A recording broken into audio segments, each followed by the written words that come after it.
Good morning, class 7 students. We are reading chapter 6, Physical and Chemical Changes.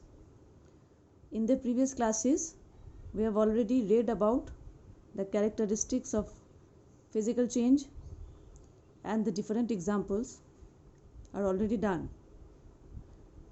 Now from today onwards, we will learn about chemical changes, its characteristics and how chemical changes take place in our surrounding. First of all, let us begin with some very common examples of chemical change in our daily life. For example, burning of candle or burning of coal or any other fuel. Formation of curd from milk, that is curding of milk. Next, electrolysis of water to form hydrogen and oxygen.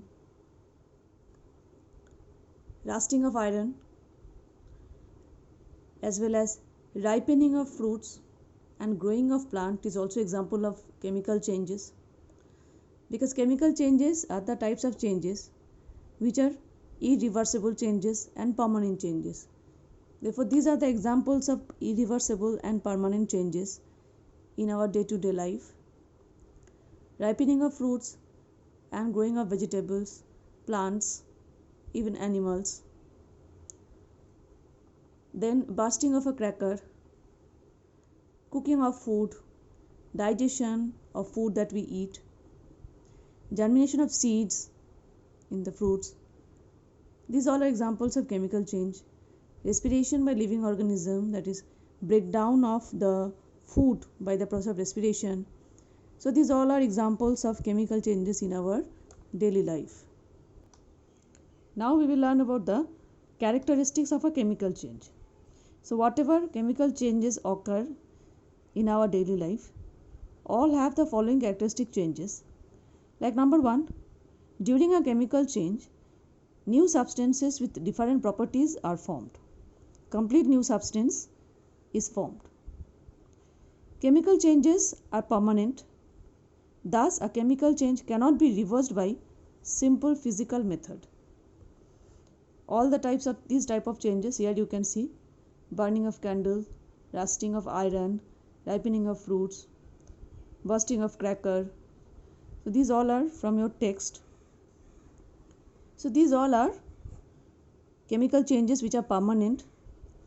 Can you get the raw fruit back from a ripened fruit? No, of course. Then once a candle is burnt, we cannot get it back, okay, because the wick of the candle is burnt completely. Next, ripening of fruits and vegetables, growing of plant or growing of a baby animal into adult. These all are permanent changes. Therefore, this cannot be reversed by simple physical method. Next, relatively larger amount of heat is either absorbed or evolved during a chemical change. Okay, whether it is burning or say ripening or bursting, large amount of heat is produced, right?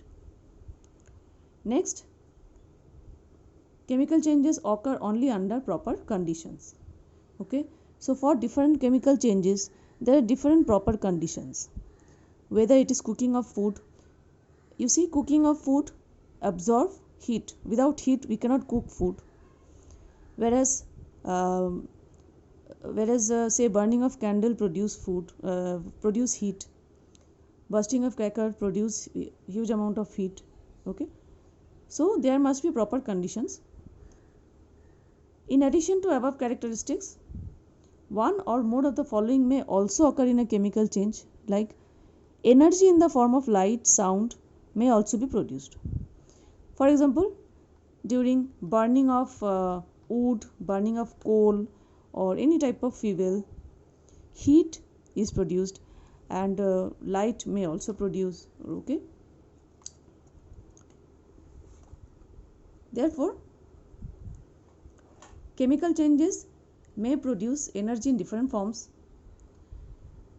Change in smell may occur in case of ripened fruit. We can recognize the ripened fruit with its smell even, isn't it? Change in smell may occur, or a new smell may be given off, and although this smell may be pleasant or pungent smell. Okay, like rottening. In case of rottening, it produces pungent smell. There may be change in color. A gas may be evolved. For example, carbon dioxide is evolved when a drop of dilute acid is dropped over lime. A precipitate may form. Precipitate is the white or any other colored deposit which may be produced as a result of chemical changes. For example, when carbon dioxide gas is passed through lime water, white milky precipitate is formed. Lime water turns milky white when carbon dioxide is passed through this.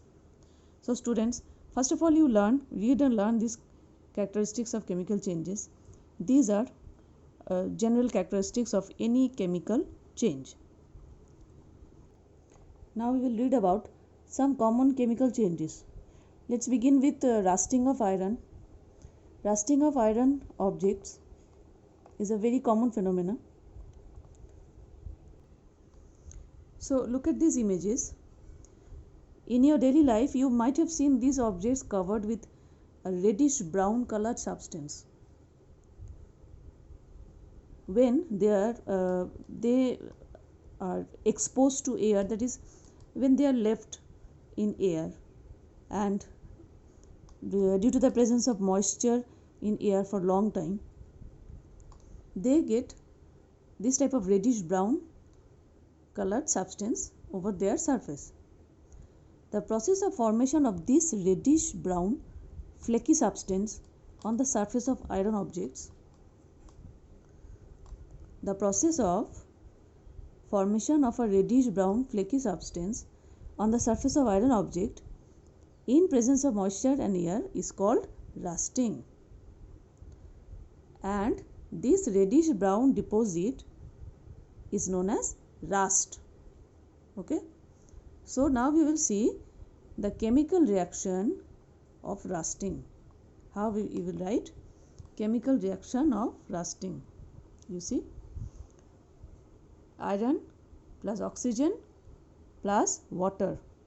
Iron react with oxygen and water in air and produces rust, which is iron oxide, Fe2O3. In the previous classes, I have told you what are chemical symbols and formulae. So Fe2O3 is the formula of iron oxide. That is how rusting is an example of chemical change.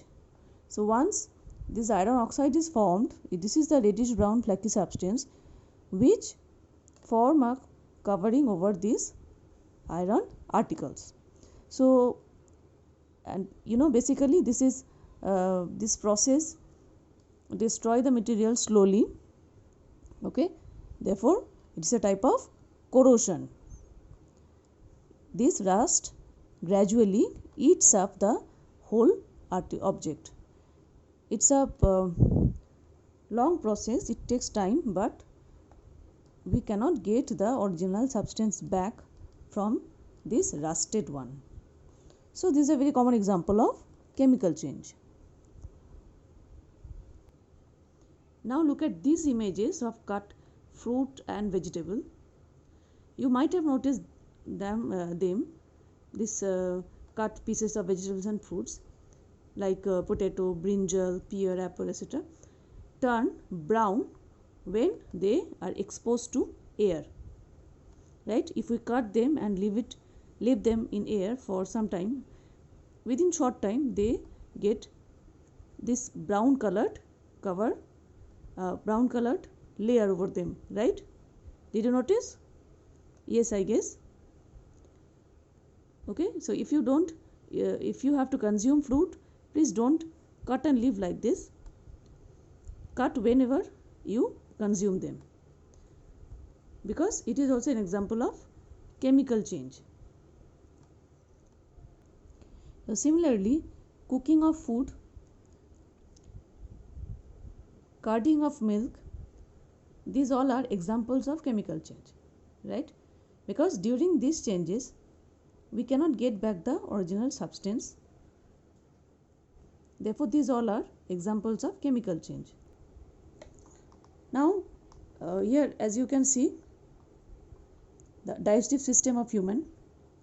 Digestion of food is completed here. So the question is, why is digestion of food considered a chemical change?